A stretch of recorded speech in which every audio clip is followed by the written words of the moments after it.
WVW Broadcast Network is pleased to present In the Arena with Gold Star parents Billy and Karen Vaughn. Billy and Karen Vaughn are the parents of fallen Navy SEAL Aaron Vaughn, who is part of SEAL Team 6. On August 6, 2011, Aaron was killed in action in the Tangi River Valley of Afghanistan when a chopper called Extortion 17 carrying 30 Americans was shot down from the sky. The day Aaron's life ended, theirs began again. The Vaughns have emerged on the national scene as powerful spokespersons for not only our defenders still fighting on foreign soil, but also for the freedoms and prosperity here at home so many have sacrificed their lives to protect. Through the lens of hope and grave personal loss, their message is inspired by the firm belief that a representative republic is the noblest form of government ever devised by man and therefore demands protection. And now, here are your hosts, Billy and Karen Vaughn. Hi, everybody, and thanks for being with us again on this week's episode of In the Arena with Billy and Karen Vaughn. We are, of course, Billy and Karen Vaughn, and we're honored to be here with you. On our first little segment together, we talked to you about the death of our son and tried to give you just kind of a personal insight into what it's like to lose a child in that way. And Billy kind of gave you a little teaser, a little hint about what ensued after the shoot down of Extortion 17, what our life became. It began, the conflict and cover-up began immediately. And we're just going to dig right into this because there's a lot of information to share in a very little amount of time. Our son's body hadn't even made it back to the United States of America from Afghanistan before conflict began, before we started witnessing things that we were stunned about, that we were shocked about, that started opening our eyes to what was going on in our country. And a lot of it began because of a statement that you made, Billy, on the Today Show when they realized they kind of had a tiger by the tail. They had somebody who wasn't going to take this lying down. And this Today Show hit. We found out on a Saturday morning that Aaron was dead. And because this was such a massive loss of life, it made national news instantly. And we were brought into to NBC to do an interview with Matt Lauer on Monday morning. Mm-hmm. So we found out on Saturday he was dead. On Monday morning, this is a little piece of the interview we did with Matt Lauer. Go ahead and watch that right now. And Aaron told me right out of his own mouth that he had a class where he said, "Dad, there's three kinds." The man told us there's three kinds of people in the world: sheepdogs, sheep, and wolves. And I can honestly say that SEAL Team 6 are the sheepdogs. And the sheepdogs always see the warning. They see it black and white. They see it clearly. The sheep, most of us are sheep. We don't usually see it. Karen. And there are some wolves out there. Go ahead, sir. I'm sorry. There are wolves out there. And Aaron explained it to me. And you know, it's really strange, Matt, that 90 some odd days ago, SEAL Team 6 had a big victory, and possibly sheep in high places said things that made many of us very uncomfortable. And now some 90 some odd days later, SEAL Team 6 has suffered a terrible tragedy. So immediately after it was almost immediately after the interview, they began heaping guilt on us for talking to NBC, and even back to my mom, because on Saturday, the day that Aaron was killed, for some strange reason, as Karen said again, this was such a gigantic loss for the United States military, and by the way, for the United States citizens as well, to have SEAL Team 6 taken down in such a manner, which should never have happened without the ignorant complicity of our government. That's all I'll say about that right now. But they contacted my mom, and by 11:30 on Saturday, CNN was interviewing my mom. And my mom,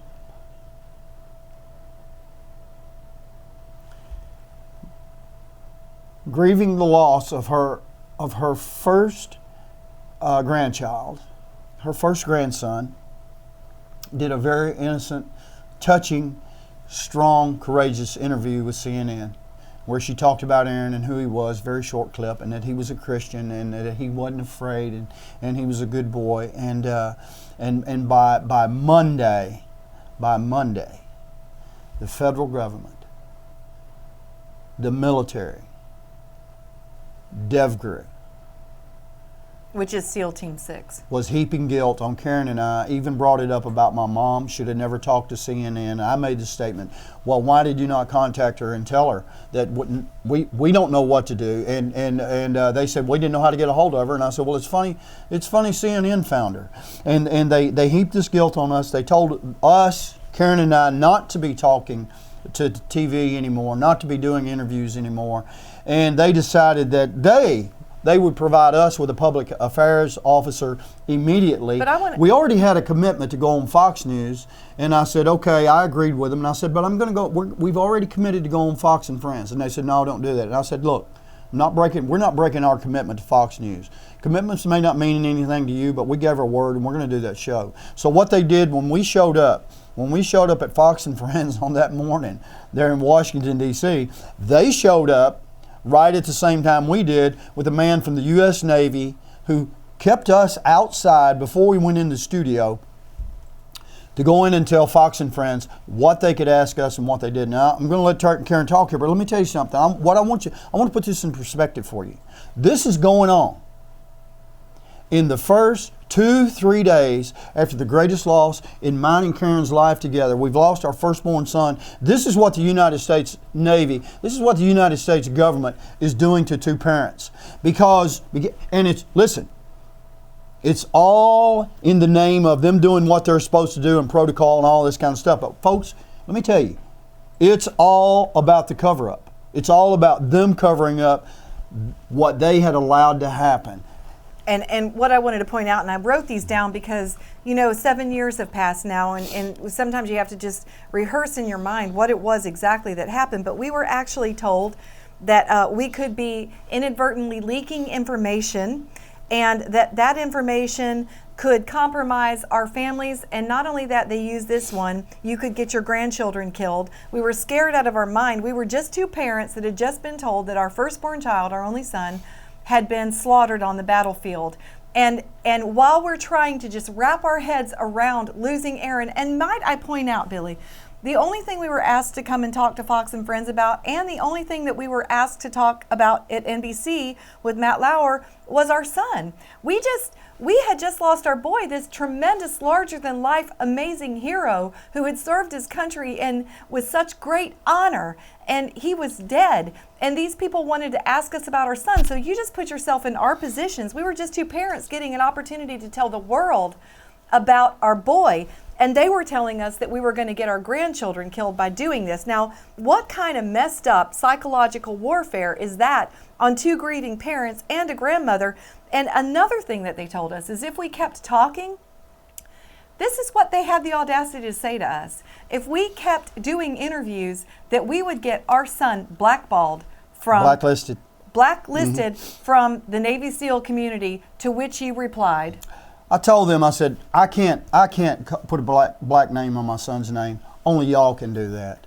Only y'all are capable of doing that to Aaron. And by the way, Karen and I had no information. As she said, we had no information. But what they were basically telling us, this is what you need to remember, folks. We are folks just like y'all. We are a mom and dad raised kids, and now enjoying our grandparents. And this is what they are telling us. Shut up, sit down, we'll take it from here. We'll do it the way that we want to. We'll tell you what to say, when you can say it, and we'll have somebody, and by the way, they did, because even before we left D.C., we'll have somebody go in front of you. Even before we left D.C., they sent a public affairs team back to Florida. To our hometown. Right there ahead of us, went around to the news agencies and told them, you can't talk to the Vaughns without talking to us first.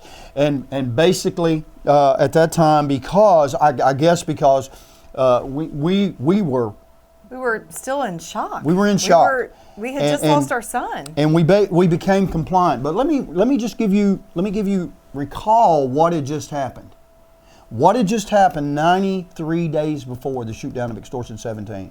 Vice President Joe Biden, who, by the way, says he's the most qualified man to be president in 2020. I want you to remember that. He committed a breach of security that should have been treason against the Navy SEALs when he outed the Navy SEALs for the bin Laden raid.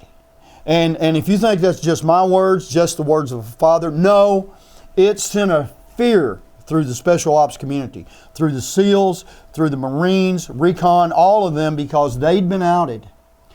And they were afraid for themselves, and they were more afraid for their families. Aaron actually called me. That's right. Aaron actually called me the next day and said, Mom, you need to wipe your social media clean. You need to get everything off of it that has anything to do with me or my buddies. And his tone was astoundingly, not fearful is not the word I would use for him, but concerned, grave. And I said, of course, son, I will, but what's going on? He said, Mom, there's chatter and your life is in danger. Our families' lives are in danger because of what Joe Biden had done. And this was unprecedented. Once again, I have to say unprecedented. If you or I had done what he did by announcing that it was the Navy SEALs that took out bin Laden, where everybody who has a brain the size of a pea knows that now there would be retribution, this was massive. This was a massive get. And now there was going to be retribution on the people that were responsible for it. This man has followers across the globe. And so the Navy SEALs knew that, and they all began bin Laden. And so they began upping the security on their homes. They were fearful for their wives, for their children, for their parents, not for themselves. But listen, the injustices, this is just, we could spend a year telling you the stories of what happened. But I also want to tell you this, just getting back to our military in the unbelievably horrible way. Wait. We need to go one step further with that, because you're not taking our word for this. You look it up. Secretary of Defense Robert Gates came out after Biden, after the Obama administration outed the Navy SEALs, and stated on TV, we had agreed, in an interview he stated, we had agreed the details of the operation would never come out. But that all fell apart on Monday morning. That all fell apart when Joe Biden committed that security breach. And folks, it's just runs roughshod over Americans, over American citizens. He's never been held accountable for it. Passed right on. The news media gave him a pass. Passed on as an Uncle Joe gaffe. Exactly. No, not a gaffe.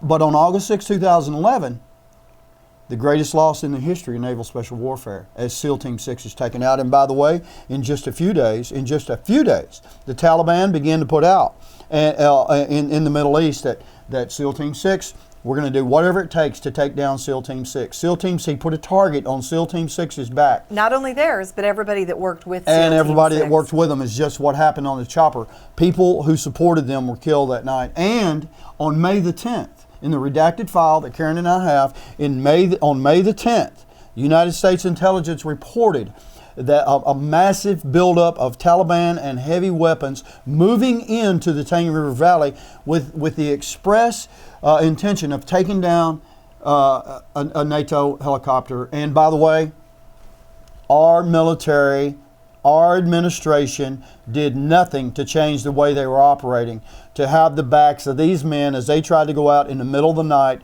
and do their job and kill a savage enemy.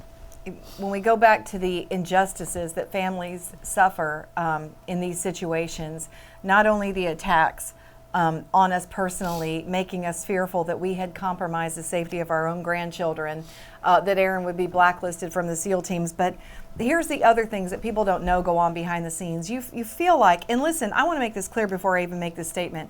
We are not attacking the United States military. There's not a group of humans in the world that I have more love, honor, and respect for than those who serve our country. Obviously, I hope that goes without saying. But Billy made a sentence to me one day in the midst of our journey that helped me define exactly what it is that we're talking to you about today and why it's okay to talk about it. It's that if you love somebody and they have cancer, you do what's necessary to destroy the cancer because you love the person. So if they have a tumor, a surgeon will cut them open and remove the tumor. They'll radiate their body. They'll pour chemotherapy into their body so that we can eradicate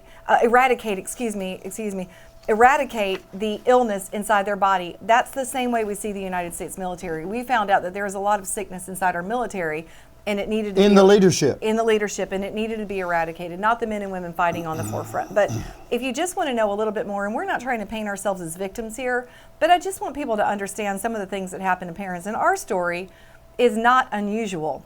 At our own son's funeral, we had to sit Aaron's mother, father, grandparents, sisters, brother-in-laws, and nieces had to sit in the back of the room at our own son's funeral because no preparations had been made to even sit his parents at the front of the room. These are the things that go on that you have no idea. At the memorial service, the gigantic memorial service for all of these men from DevGru who had been killed. You know, we had the memorial service in Virginia Beach. They didn't even make sure that all of our family could be seated together. Part of our family, Aaron's grandparents, who you heard Billy talk about his mother, we were close. Our children were close to their grandparents, are close to their grandparents. Billy's mother and father and my mother were seated in the next row with another family they didn't even know at their grandson's memorial service because not enough care was even taken to just make sure that simple things like that weren't done. So we didn't even get to bury our son with any sort of I mean, we were just like nobodies at our own son's funeral. It was astounding. And you think things like this can't happen, but listen, all of these injustices that came against us, we're going to go on to another topic in just a second, but all of these injustices that came against us, I will speak for myself. I did not have the willpower to fight them. I was just broken. And looking back now, they make me so much more angry because now I have the fight in me to realize just how wrong it all was and just what they did to us. And just, like I said, the psychological warfare that they used against two parents who were just trying to wrap their heads around words like this: your son is dead. I don't know how people have the nerve to treat people like this, but it's completely unacceptable. So what we did for a while is we let them do what they wanted to do, and we complied for a while. I guess we kind of let the public affairs officer who stayed in Florida, two of them probably for a month or so, and that took us well into September. And then I knew we had to fight back because they were the ones that were wrong. We weren't wrong, and basically we went dormant for about 2 months. We just kind of sat in our house and tried to process what had happened to us on that physical level and try to get over what they had said to us in those different times that we were together. Although we had a few questions about the shoot down, that we were able to dismiss most of them because of our deep trust in the United States military.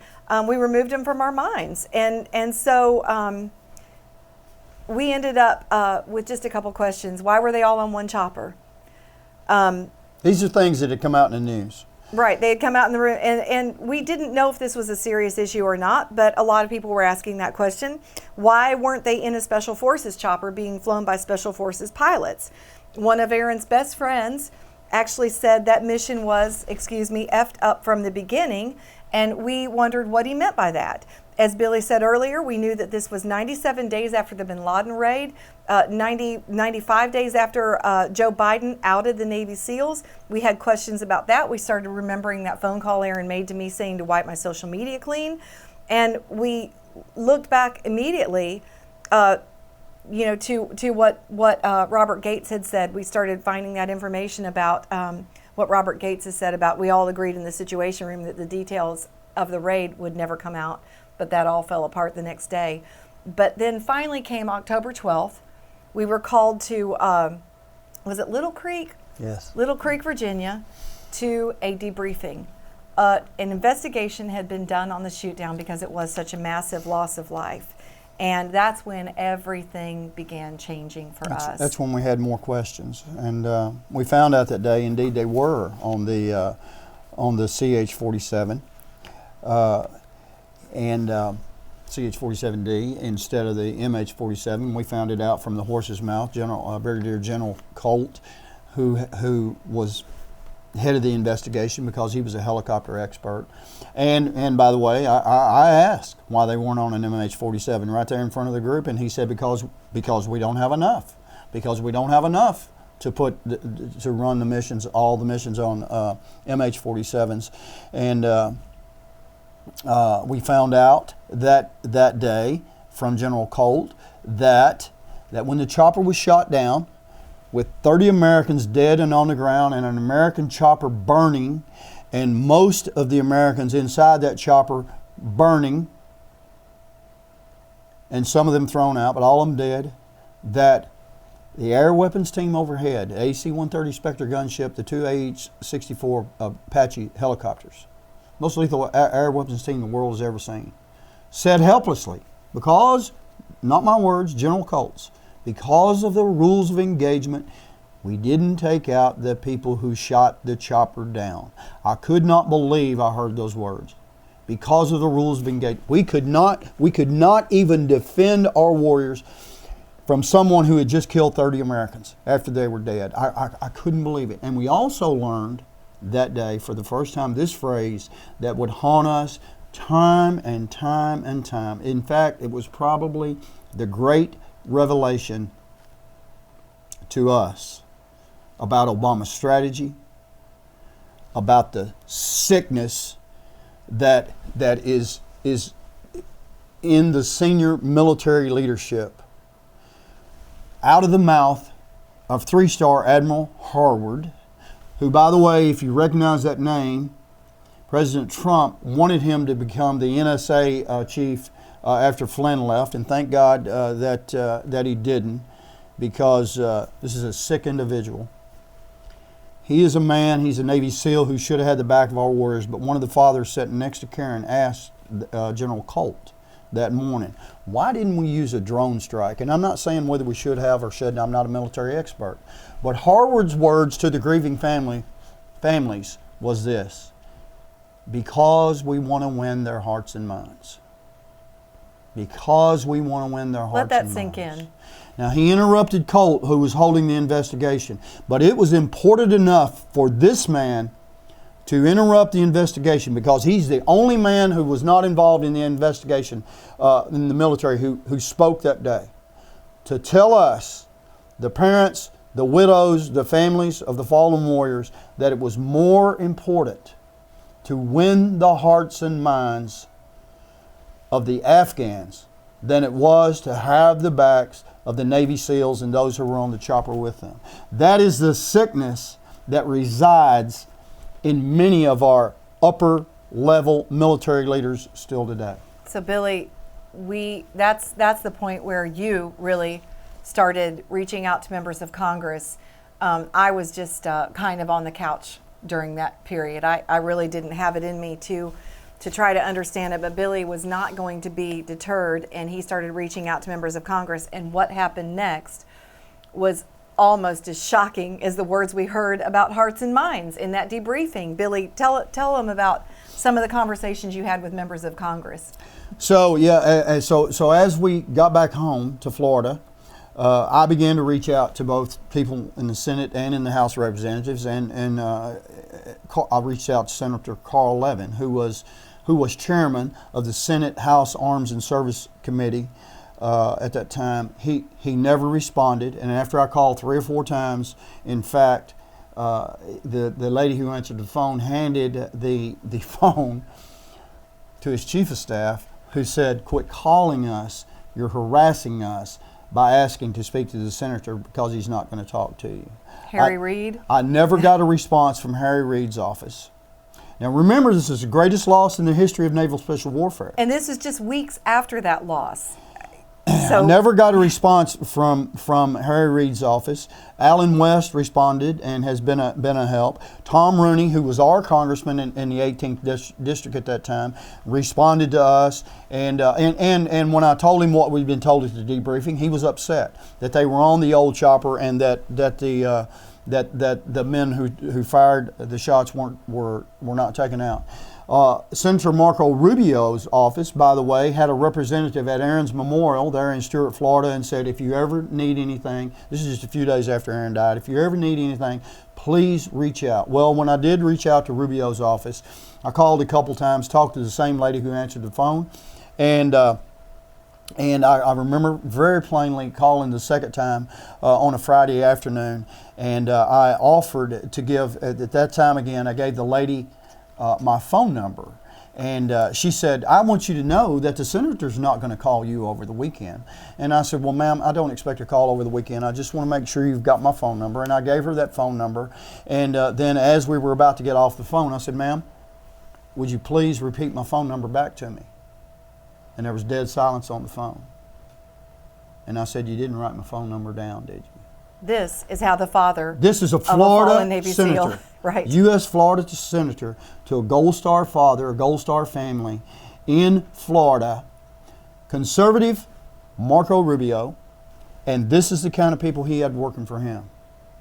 And I do have to say that later, when Rubio found out about it because Karen and I spoke about it and said there publicly at a little Republican gathering, and Rubio's chief of staff found out when I told that story. And Rubio contacted us, and so he did reach out, but we got no help out of Senator Rubio. But then what happened next when Tom Rooney responded? Tom took some action, and I just want you to tell them about that because this is your story. So Tom, he did, and his staff then contacted me regularly, and then they finally contacted right before Christmas in 2011 and said the senator is going to a classified meeting and he's going to get answers to those two questions you have. Why were they on the old chopper, the old airframe, and why were those men not taken out? And I remember this right before Christmas. It's in my book, Betrayed. I still have a copy of that personal letter by Tom Rooney. Very, very nice letter, but he didn't answer the question about the old airframe. And he said, Mr. Vaughn, the reason why we didn't take out the men who fired the shots that night, I was told in the meeting, we don't know where the shots came from. Well, that was the first that we had heard that. Those words, in fact, I didn't know what to do. And that letter laid there. Because remember, let me just set that back up because we only got a few minutes left, but remember, we had been told in the debriefing that we didn't take the men out because of rules of engagement. There could be friendlies in the building underneath the tower they fired the shots from. So we were told that multiple times, and now we get a letter from Tom Rooney saying we didn't take the men out because we didn't know where the shots came from. So these are drastically different stories, and that put us on a different path. So the letter laid there for a couple weeks while we contemplated our next move. And right after the first of the year, in 2012, I called Lieutenant Colonel Matthew Grant, who had been part of Colt's investigative team. And I had his phone number. I called him and I asked him to walk me back through what happened that night without telling him what Rooney had said in his letter. And Colonel Grant went through it step by step, and he got to the part where he talked about the men who fired the shots, and on his own. And he said, we didn't take those men out because of the rules of engagement. And we got off the phone, and I called then Admiral of Naval Special Warfare, Sean Pipus. And I talked to him, and I told him what Congressman Rooney had been told. And I said, why would someone tell Congressman Rooney that? And Billy, he said, Billy, I don't have an answer to that. I was in the debriefing, and he sat right in front of us, and he said, I heard the same thing you heard. So at that point, Karen and I, wanting to lay this down, knew somebody was lying. And it was then at about that time that we'd been given a DVD at the debriefing, all the families had been sent home. And, an overview of everything. We didn't know what was on it. And one of the parents, a friend of ours, Charlie Strange, whose son was killed, had said, Billy, he'd been telling me. He said, you need to look at that DVD. You're not going to believe what's on it. I didn't want to look at it, but at this point, I decided it was something I needed to do. Then I went, put it in the computer, printed it out, and it amounted to about 1,250 pages. Some 250 of them completely redacted.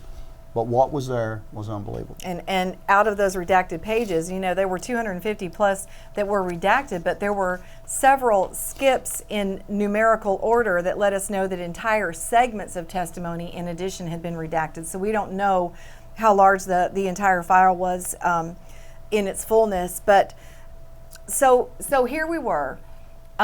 We knew we'd been lied to, and we didn't know why. And like Billy said, it wasn't something that we had, we had no questions after the shoot down except those two simple questions that we thought were just easily explainable. And now, all of a sudden, we realize that something's being covered up or there would be no need to lie. And so that caused us to start asking more questions.